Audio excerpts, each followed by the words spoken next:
On today's Real Estate of Mind, we're going to talk about pets. They are certainly members of the family for many of us. And there's some things to keep in mind when you are shopping to buy a house or maybe put your house on the market. And here with some important tips is Jane Chu from Coldwell Banker, a realtor associate. Jane, it's good to see you. Good morning. Thanks for being with us. And you have a guest with you. Who's that? Yes, this is Dylan. He's here to remind us to keep our real estate pet friendly. Pet friendly. Now, okay, you are going to put your house on the market and you got a dog or two or three. What are some things to keep in mind? Well, you want to keep two things in mind. First, the presentation of your home, and secondly, the safety of your pet. You have to remember that people coming into your house want to envision it as their future home, and they might be sensitive to smells and odors especially. You might need to shampoo the carpets, and you want to minimize the pet clutter around. Because they may not be pet owners. They might not be pet owners at all. And then the second point is to remember the safety of your pet. When you're having open houses, it's best if you can take your pet with you away from the house rather than leave them behind. If you leave them behind, somebody might let them out, and that would be a tragedy. That would be a bad thing.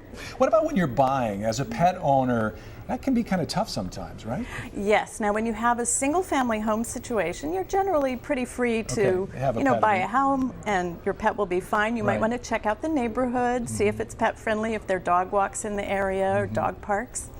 But for condominiums, it gets more complicated. You're talking about association rules or house rules, right? Yes. When you're buying, looking to buy in a condominium, you want to read the latest documents, condominium documents, and your realtor can help you get those documents. You want to be sure you understand the rules because sometimes they're not what you would expect. For example, some buildings will not allow birds. Really? Yeah, because they're noisy. Yeah, that's true. You can get a squawky bird that can ruin things for the adjoining neighbors. And some buildings don't allow fish.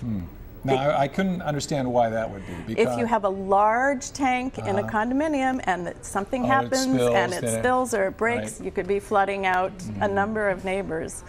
And some buildings will allow multiple pets, and some will only allow one pet. And sometimes they say only up to a certain number of pounds. Only up to a certain number of pounds. So there's a lot of things you need to know. You need to read those documents, and your realtor can help you find those? Yes. All right, excellent. Jane Chu and Dylan, thanks Dylan for coming in this morning. Some important tips on what to think about when you're buying or selling a home and you are a pet owner. We'll have all this on our website at hawaiinewsnow.com. You're watching Sunrise. We'll be back with more in just a moment.